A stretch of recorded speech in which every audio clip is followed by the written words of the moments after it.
27 বছর বয়সে যখন হন্যে হয়ে ব্যাংকে চাকরি করছেন, তখন আপনারই বয়সী কেউ একজন সেই ব্যাংকেরই ম্যানেজার হয়ে বসে আছেন। আপনার ক্যারিয়ার যখন শুরুই হয়নি, তখন কেউ কেউ নিজের টাকা কেনা দামি গাড়ি হাঁকিয়ে আপনার সামনে দিয়ে চলে যাচ্ছে। কর্পোরেটে যে সবসময় চেহারা দেখে প্রমোশন দেয় তা কিন্তু নয়। দিন বদলাচ্ছে, কনসেপ্ট গুলো বদলাচ্ছে। শুধু বেতন পাওয়ার জন্য কাজ করে গেলে শুধু বেতনই পাবেন। কথাগুলো কেন এমন হয়? সবচাইতে ভালোটি সবচাইতে ভালোভাবে করে কিভাবে? কিছু এক ব্যাপার এক ক্ষেত্রে কাজ করে, দু একটা বুঝি। বুঝতেই পারছেন স্ট্যাটাসটা আমার না, সুশান্ত পল নামে একজনের। অসাধারণ মেধাবী একটা মানুষ। আমি তার স্ট্যাটাসটা একদম কোট করে পড়তে চাচ্ছি। বাই দ্য ওয়ে, আপনি শুনছেন রেডিও টুডে এফএম 89.6, আমি আরজে সালমান। প্রথমেই আসে পরিশ্রমের ব্যাপারটা। যারা আপনার চাইতে এগিয়ে, তারা আপনার চাইতে বেশি পরিশ্রমী, এটা মেনে নিন।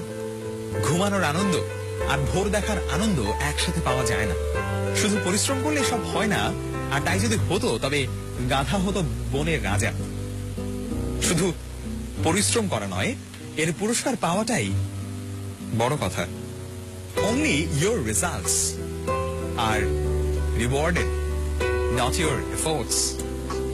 Well, only your results are rewarded, not your efforts. আপনি এক্সট্রা আওয়ার না খাটলে এক্সট্রা মাইল এগিয়ে যাবেন কিভাবে? সবার দিনই তো 24 ঘন্টার। আমার বন্ধুকে দেখেছি, অন্যরা যখন ঘুমিয়ে থাকে তখন সে রাত জেগে আউটসোর্সিং করে। ও রাত জাগার সুবিধাটা তো পাবেই।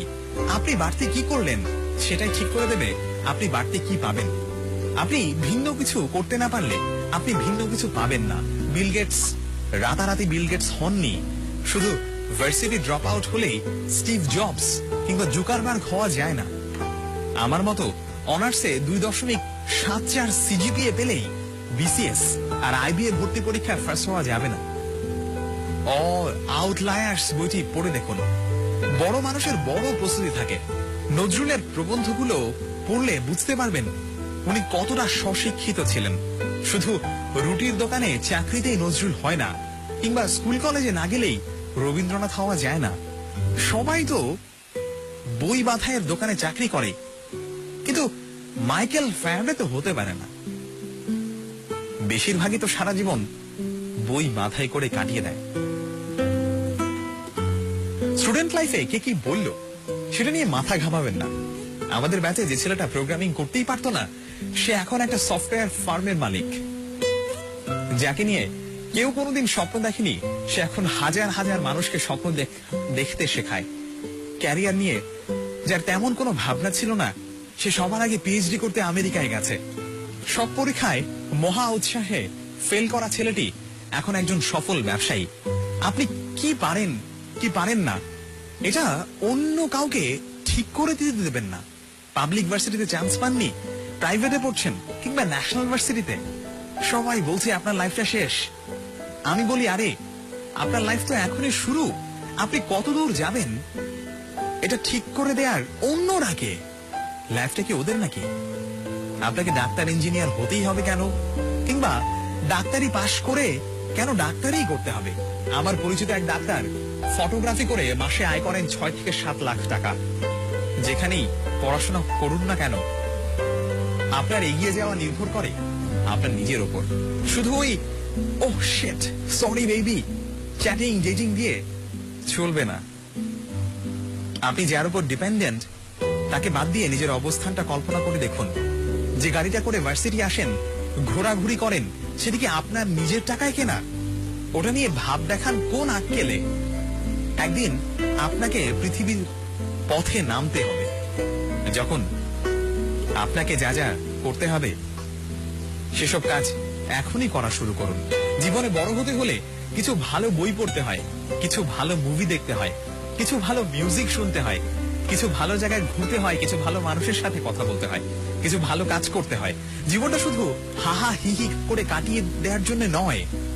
একদিন যখন জীবনের মুখোমুখি হয়ে দাঁড়াতে হবে, তখন দেখবেন পায়ের নিচ থেকে মাটি সরে যাচ্ছে, মাথায় আকাশ ভেঙে পড়ছে। স্কিল ডেভেলপমেন্টের জন্য সময় দিতে হয়। এসব একদিনে কিংবা রাতারাতি হয় না। আপনার মতো করে লিখতে হলে আমাকে কি করতে হবে? আমি আপনার মতো রেজাল্ট করতে চাই, আমাকে কি করতে হবে? এটা আমি প্রায় শুনি। আমি বলি অসম্ভব পরিশ্রম করতে হবে। No shortcuts. Sorry, no shortcuts. Reply আসে, কিন্তু পড়তে যে ভালো লাগে না। কি করা যায়? উত্তরটা একটু ভিন্ন ভাবে দেই। আপনি যখন স্কুল কলেজে পড়তেন, তখন সে সময় আপনার ফার্স্ট বয় বন্ধুটি পড়ার টেবিলে মুখ থুবড়ে পড়ে থাকতো। সে সময় আপনি গার্লস স্কুলের সামনে গিয়ে দাঁড়িয়ে থাকতেন। এখন সময় এসেছে ও ওখানে গিয়ে দাঁড়িয়ে থাকবে, আর আপনি পড়ার টেবিলে বসে থাকবেন। জীবনটাকে সে সময় চাবুক মারতে হয়। সে সময় জীবনটা উপভোগ করলে, যে সময়টা জীবনটাকে উপভোগ করার কথা, সে সময় জীবনটা উপভোগ করতে পারবেন না, এটাই স্বাভাবিক। আমি লাইনটা আরেকবার বলি, জীবনটাকে যে সময় চাবুক মারতে হয়, সে সময় জীবনটাকে উপভোগ করলে, যে সময় জীবনটাকে উপভোগ করার কথা, সে সময় জীবনটাকে উপভোগ করতে পারবেন না, এটাই তো স্বাভাবিক। এটা মেনে নিন। মেনে নিতে না পারলে ঘুরে দাঁড়ান। এখনই সময়। বড় হতে হলে বড় মানুষের সাথে মিশতে হয়, চলতে হয়, ওদের কথা শুনতে হয়। এক্ষেত্রে ভার্সিটিতে পড়ার সময় বন্ধু নির্বাচনটা খুব বেশি গুরুত্বপূর্ণ। আপনার সাবকনশিয়াস মাইন্ড আপনাকে আপনার বন্ধুদের কাজ দ্বারা প্রভাবিত করে। আমরা নিজেদের অজ্ঞাতসারেই আমাদের চাইতে ইনফেরিয়র লোকজনের সাথে উঠা বসা করি, কারণ তখন আমরা নিজেদেরকে সুপিরিয়র ভাবতে পারি। এই ব্যাপারটা সুইসাইডাল। আশেপাশে কাউকেই বড় হতে না দেখলে বড় হওয়ার ইচ্ছে জাগে না। আর একটা ভুল অনেকে করেন, সেটি হলো ধনী ঘরের সন্তানদের সাথে মিশে নিজেকে ধনী ভাবতে শুরু করা। মানুষ তার বন্ধুদের দ্বারা প্রভাবিত হয়। উজাড় বনে গেলে শেয়ালই রাজা হয়। আপনি কি শেয়াল রাজা হতে চান নাকি সিংহ রাজা হতে চান, সেটা আগে ঠিক করুন। বিনীত হতে জানাটা মস্ত বড় একটা আর্ট। বিনীত হতে জানাটা মস্ত বড় একটা আর্ট।